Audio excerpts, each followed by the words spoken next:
కేటీఆర్ గారి issue చూస్తుండొచ్చు. Formula 1 racing కి సంబంధించి ఏసీబీ నోటీసులు, విచారణ ఇదంతా కూడా అరెస్ట్ చేస్తారా అంటే ఈ కేసెస్ లో క్విట్ ప్రోకో జరిగిందని, కొన్ని కోట్ల రూపాయలు లావాదేవీలు జరిగాయి అని చెప్పి ఆరోపణలు ఎదుర్కొంటూ ఉన్నారు. అఫ్ కోర్స్ కేటీఆర్ గారు అది ఒక లొటపీస్ కేసు, అందులో ఏమి జరగలేదు అని చెప్పి మాట్లాడి దాన్ని చాలా లైట్ గా తీసుకున్నప్పటికీ కూడా డెవలప్మెంట్స్ అనేవి చాలా సీరియస్ గా ఉన్నాయి. అరెస్ట్ చేస్తారనే వార్తలు ఎక్కువగా వినిపిస్తూ ఉన్నాయి. మీరు ఎలా రియాక్ట్ అవుతారు దీనిపైన? అంటే అది ఏసీబీ అధికారులు తీసుకునే డెసిషన్ మీద ఆధారపడి ఉండింది. ఏసీబీ అధికారులు ఆయన అరెస్ట్ చేసి మ్యాండేటరీగా విచారించాల్సిందే, ఆయన అరెస్ట్కి వెళ్లాల్సిందే అనుకుంటే అరెస్ట్ చేస్తారు. ఆయన అరెస్ట్ అవసరం లేదు, ఇన్వెస్టిగేషన్ కోఆపరేట్ చేస్తూనే ఉన్నాడు. ఆల్రెడీ తన దగ్గర నుంచి తీసుకోవాల్సిన ఇన్ఫర్మేషన్ అంతా మేము తీసేసుకున్నాం అంటే అరెస్ట్ చేయాల్సిన నెసెసిటీ లేదు. అండ్ ఒకవేళ అరెస్ట్ చేసినా కానీ ఆ కేసు ఎప్పటికి తేలాలి, ఎన్ని సంవత్సరాలకు తేలాలి? రేవంత్ రెడ్డి గారి మీద ఓటుకున్నట్టు కేసు పెట్టారు. ఏసీబీ అధికారులు డైరెక్ట్ గా డబ్బిస్తున్నట్టు వీడియోలతో అందరికి దొరికింది. ఆ కేసు ఇప్పటికి ఏమైనా తేలిందా? ప్రత్యక్షంగా వీడియో కనిపిస్తుంటే ఏమైనా తేలిందా? ఇప్పటికీ ఏం తేలలేదు కదా. సో ఈ కేసు కూడా, ఈ కేసులో డైరెక్ట్ గా కేటీఆర్ గారికి అమౌంట్ ఆయన ఎలా బెనిఫిట్ పొందాడో చెప్పాలి. అంటే ప్రొసీజర్ ల్యాబ్స్ జరిగి ఉండొచ్చు. ప్రొసీజర్ ల్యాబ్స్ అంటే ఈయన ఒక మంత్రిగా ఉన్నప్పుడు కేబినెట్ ఆమోదం తీసుకోకుండా ఇచ్చింది, ప్రొసీజరల్ వైలేషన్ అది. నెక్స్ట్ ఈయన మంత్రిగా ఉన్నప్పుడు హెచ్ఎండిఏ ఉన్నటువంటి వాళ్ళకి 50 కోట్లు ఇవ్వమని ఆదేశాలు ఇవ్వడం, అక్కడ ఏమన్నా ప్రొసీజరల్ వైలేషన్ జరిగి ఉండొచ్చు. తర్వాత ఆర్బీఐ నుంచి ఏదో లెటర్ తీసుకోవాలని, అప్రూవల్ తీసుకోవాలని చెప్పారు. తర్వాత కేబినెట్ ఆమోదాలు తీసుకోలేదని చెప్పారు. ఇవన్నీ ప్రొసీజరల్ వైలేషన్స్ గానే మనం చూడాలి. దీని ద్వారా ఈ 50 కోట్ల అకౌంట్ కి ట్రాన్స్ఫర్ చేయడం ద్వారా రాష్ట్రానికి జరిగిన నష్టం ఏంటి, మంచి జరిగిందా చెడు జరిగిందా అనే కోణంలో మనం ఆలోచించాలి. జనరల్ గా ఓవరాల్ గా చూసుకుంటే ఈ ఫార్ములా ఈ రేస్ కి సంబంధించి హైదరాబాద్ కి ఒక ప్రతిష్ట వచ్చింది.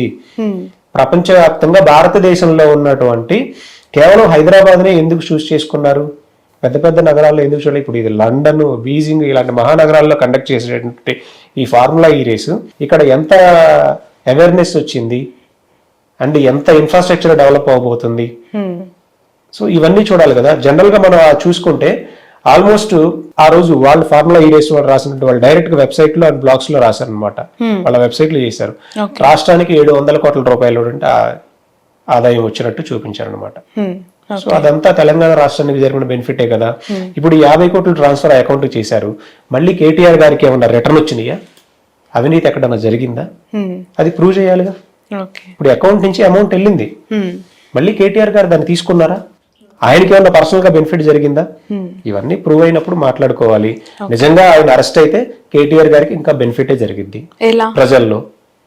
అంటే కక్షపూరితంగా ఏదో ఒక కేసుల్లో పెట్టి పంపిస్తున్నారనే భావన ప్రజల్లోకి వెళ్ళింది. బట్ ఇప్పుడు అరెస్టులు అనేవి చాలా కామన్ అయిపోయాయి. చాలా చిన్న దానికి అధికారం ఏ పార్టీ వస్తే ప్రతిపక్ష పార్టీ వాళ్ళని లోపల పెట్టడము, ఏదో ఒక కేసెస్ ఫైల్ చేసి జైల్లో పెట్టడం అనేది చాలా కామన్ గా కనిపిస్తుంది. ఎస్పెషల్లీ కేటీఆర్ బ్రాండ్ హైదరాబాద్ దిశగానే ఆయన తన ట్రావెల్ ని కొనసాగించారు ఐటీ మినిస్టర్ గా ఉన్నప్పుడు. ఈ ఫార్ములా ఈ రేస్ కి సంబంధించి ఎస్పెషల్లీ యూత్ చాలా అట్రాక్ట్ అయ్యారు. ఆ టైంలో చాలా అప్లాజ్ వచ్చింది తనకి. ఇతర రాష్ట్ర అఫ్ కోర్స్ వైసీపీ నుంచి అప్పుడు మినిస్టర్ గా ఉన్న అంబటి రాంబాబు, మన అమర్నాథ్, గుడివాడ అమర్నాథ్, వీళ్ళందరూ కూడా ఇక్కడికి వచ్చి ఎంజాయ్ చేసి వెళ్ళారు. ఇట్లాంటి కేసెస్ లో క్విట్ ప్రోకో, ఫెమా ఉల్లంఘన లాంటి పెద్ద పెద్ద పదాలని రిపోర్ట్ లో చేర్చారు కదా, అవన్నీ అవకాశం ఉందంటారా? జరిగిన సందర్భాలు కనిపిస్తున్నాయంటారా ఎక్కడైనా? మంత్రిగా ఉన్నప్పుడు ప్రొసీజర్స్ తెలియవండి. కొన్ని ప్రొసీజర్స్ అంటే మీరు అర్థం చేసుకోవాల్సింది ఏంటంటే ఆయన గైడ్ చేయాల్సింది ఎవరు?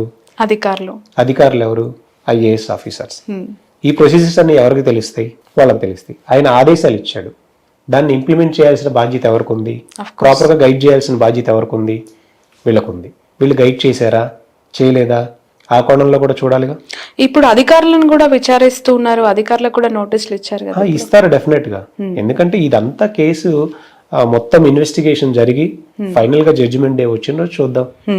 ఆ జడ్జిమెంట్ రావడానికి ఎన్ని సంవత్సరాలు, ఈ రాజకీయ కక్షదారంతో పెట్టేటువంటి కేసుల్లో జడ్జిమెంట్ రావడానికి ఎన్ని సంవత్సరాలు పడుతుందనేది మనం ఆలోచించాలి. మీకు సింపుల్ గా చెప్పాను, ఓటుకునేట్టు కేసు జరిగి ఎన్ని సంవత్సరాలు అయిపోయింది? స్టిల్ పెండింగే కదా. ఎందుకు రాలేదు జడ్జిమెంట్?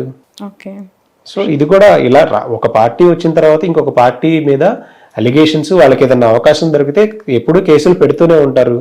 ఇది ఈ తెలంగాణలో అయినా ఆంధ్రప్రదేశ్ లో అయినా ఇది ఒక సాంప్రదాయం అయిపోయింది. ఓవరాల్ భారతదేశంలోనే ఒక సాంప్రదాయం అయిపోయింది. ఒక పార్టీ అధికారంలోకి వస్తే ఇంకో పార్టీని ఖచ్చితంగా ఎక్కడ చిన్న లూప్ దొరికినా గానీ వాళ్ళు ఇరికించాలి అని ఆ ప్రయత్న భాగంలో జరుగుతూనే ఉంటాయి. దాన్ని మనం ప్రజలు కూడా అర్థం చేసుకునే స్టేజ్ లో ఉన్నారు. అర్థం చేసుకున్నారు కాబట్టి మీకు అధికారం ఎప్పుడు మారుతూ ఉంది, స్టేబుల్ గా ఉండట్లా. అధికారం మనకి మారుతుందంటే చాలా క్లియర్ గా ప్రజల్లో అవేర్నెస్ ఉంది. రాష్ట్రం అప్పుల పాలైపోయింది చాలా ఎక్కువగా. ఇలాంటి ఇష్యూస్ వల్లనే వీళ్ళు దాదాపు కొన్ని 100 కోట్లు వెనకేసుకున్నారు. ఇలాంటి అనవసర రేసింగ్లు పెట్టి జస్ట్ డబ్బులు దండుకోవడానికే పెట్టారు అనే ఆరోపణ కాంగ్రెస్ పార్టీ ఎస్పెషల్లీ బీఆర్ఎస్ పైన చేస్తూ ఉంది. నిజంగానే అలా జరిగిందని అనుకోవాలా? ఈ రేసు వల్ల అయితే 700 కోట్ల ఆదాయం వచ్చిందని డైరెక్ట్ గా కంపెనీ చెప్తుందండి. ఈ రేస్ కండక్ట్ చేసిన వాళ్ళు మీరు వెబ్సైట్ ఓపెన్ చేసి చూడండి, ఎవరు కండక్ట్ చేశారు. వాళ్ళు లండన్ లో కండక్ట్ చేశారు, బీజింగ్ లో కండక్ట్ చేశారు. హైదరాబాద్ కి ఎంత లాభం వచ్చిందని నేషనల్ ఆర్టికల్స్ లో రాశారు, ఎకనామిక్స్ టైమ్స్ లో రాశారు. హైదరాబాద్ కి మన భారతదేశానికి ఇది ఒక గర్వకారణం అని రాశారు. మళ్ళీ రిటర్న్ గా మళ్ళీ అది కంటిన్యూ చేస్తే అది ఇంకా గొప్ప స్థాయికి వెళ్ళి ఉండేది. అది ఒక ఒలింపిక్స్ కండక్ట్ చేయడానికి రాష్ట్ర అక్కడ ఉన్నటువంటి దేశాలు ఎంత ఖర్చు పెడుతున్నాయో దాన్ని కూడా ఇది ఒక క్రెడిట్ లా మనం చూసి మనం ప్రోత్సహించాల్సిన నెసెసిటీ ఉంది. దాని మీద కూడా మనకు వచ్చేదాన్ని మన క్రెడిట్ ని మన హైదరాబాద్ ని ఇప్పుడు ప్రపంచ స్థాయిలో తలదించుకునే విధంగా ఇక్కడ ఏదో స్కామ్ జరిగినట్టుగా దాన్ని చూపించే ప్రయత్నం కూడా జరిగినట్టు కనిపిస్తుంది.